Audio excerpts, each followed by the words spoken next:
నమస్తే తెలుగు ప్రేక్షకులకు స్వాగతం. లాన్సెట్ పత్రిక ప్రపంచవ్యాప్తంగా అత్యంత గౌరవప్రదమైనటువంటి వైద్య పరిశోధనలు ప్రచురించే పత్రిక. ప్రపంచవ్యాప్తంగా ఆరోగ్య రంగానికి సంబంధించినటువంటి నిష్ణాతులతోటి వ్యాసాలు, విశ్లేషణలు, గణాంకాలు ఈ పత్రికల ద్వారానే మనకు అందుబాటులోకి వస్తాయి. కోవిడ్ టైంలో ఏ దేశంలో ఏ రకమైనటువంటి కోవిడ్ నివారణ సేవలు, చికిత్స, దాని స్థితిగతులు, స్థాయి ఎట్లా ఉన్నాయంటో పెద్ద ఎత్తున పత్రికల్లో వచ్చింది. అందులో అందరూ కూడా లాన్సెట్ నుంచే తీసుకున్నారు, అన్ని పత్రికలు, మీడియా, టీవీలు అన్నీ. సో అటువంటి లాన్సెట్ పత్రిక ఈరోజు ఒక ఆసక్తికరమైనటువంటి సంపాదకీయం రాసింది. భారతదేశంలో మనకంటే వాళ్ళు బాగా స్టడీ చేస్తున్నారు. భారతదేశంలో జనగణన లేకుండా, జనాభా లెక్కలు తీయకుండా ఉన్నటువంటి మొదటి సందర్భం గత 150 సంవత్సరాల కాలం. 2021 కోవిడ్ పేరు మీద జనగణన ఆపేశారు. ఆ తర్వాత 2024లో ఏదో ఎలక్ట్రానిక్ ఫార్మాట్లో ఒకటి జనగణన చేస్తాము అని చెప్పారు. అది ఇంతవరకు ఇంకా ఆలు లేదు, తులు లేదు అన్న స్థితిలోనే ఆగిపోయింది. ఇప్పుడు తాత్కాలికంగా కారణం చెప్పుకోవచ్చు, అసలు పార్లమెంట్ ఎన్నికలు ప్రకటించేశారు కాబట్టి ఎన్నికల సమయంలో మేము పని చేయలేము కాబట్టి మేము ఇచ్చేస్తున్నామని చెప్పి దాదాపు 97 కోట్ల మంది ఓటర్లు పాల్గొనబోతున్నటువంటి ఎన్నికలు మనం చూడబోతూ ఉన్నాం.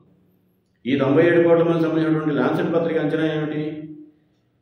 భారతదేశం గత వచ్చే 2-3 సంవత్సరాల కాలంలో జపాన్ను, జర్మనీను దాటి ముందుకెళ్ళిపోయి నెంబర్ 3 స్థానంలో నిలవబోతూ ఉంది. ఆ రకమైనటువంటి ఆర్థికాభివృద్ధి అయితే మనకు కనిపిస్తోంది, కానీ దాని ఫలాలు మాత్రం జనానికి చేరటంలో కావాల్సినటువంటి చేరుతున్నాయా లేదా అనేది కూడా తెలియని పరిస్థితిలో ఉన్నాము. ఎందుకంటే జనగణన లేదు, నేషనల్ శాంపుల్ సర్వే వాళ్ళు తయారు చేసినటువంటి పేదరికం నివేదికలు బయటికి రావట్లేదు. అట్లాగే మొన్న కరోనాకు సంబంధించినటువంటి డెత్ రిజిస్టర్స్ అవి బయటికి రావట్లేదు. National health and family survey వాళ్ళ తాజా నివేదికలు కూడా బయటికి రావట్లేదు. అంతర్జాతీయంగా ప్రఖ్యాతిగాంచినటువంటి వైద్యుడు ఆ సర్వేకి, ఫ్యామిలీ అండ్ హెల్త్ సర్వే, దానికి నాయకత్వం వహించాడు. భారతదేశంలో ఆరోగ్య సూచికలన్నీ కూడా అధమ స్థాయిలో ఉన్నాయని చెప్పి ఆ నివేదికలు తేలింది. అందుకని దాన్ని బయటికి రిలీజ్ చేయట్లేదు. ఆయన మాత్రం రాజీనామా చేయించి పక్కకు పంపించేశారు. సో లాన్సెట్ ఏం చెప్తుందంటే, ఎంతమంది ఆకలితో ఉన్నారు, ఎంతమంది పేదరికంలో ఉన్నారు, ఎంతమంది పౌష్టికాహార లోపంతో ఉన్నారు, ఎన్ని వైద్య సదుపాయాలు అవసరం అవుతాయి ఈ దేశానికి, ఈ దేశంలో ఉన్నటువంటి కాంపోజిషన్, రోగాలకు సంబంధించినటువంటి క్యాన్వాస్ అంటాం, ఆ భారతదేశానికి సంబంధించినటువంటి దాంట్లో ఏ రోగం వల్ల ఎంతమంది నష్టపోతున్నారు, ఎంతమంది ప్రాణాలు కోల్పోతున్నారు, వీటికి సంబంధించినటువంటి ఏ సమాచారం మన దగ్గర లేదు ప్రస్తుతానికి. మరి భారతదేశానికి సంబంధించినటువంటి వైద్య విధానం ఎట్లా రూపొందుతుంది? ఒక కీలకమైనటువంటి ప్రశ్న లాన్సెట్ పత్రిక మన ముందు తీసుకొస్తుంది.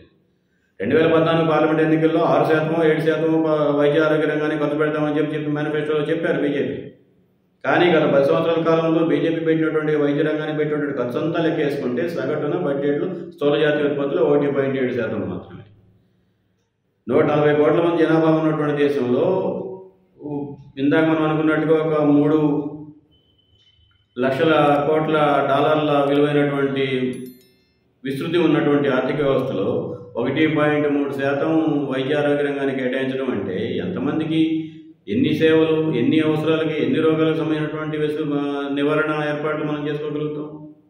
కనీసం 4%కైనా సరే వైద్య ఆరోగ్య సేవలకు సంబంధించినటువంటి బడ్జెట్ని పెంచకుండా భారతదేశాన్ని రోగ విముక్త భారతదేశంగా మనం మార్చగలుగుతామా?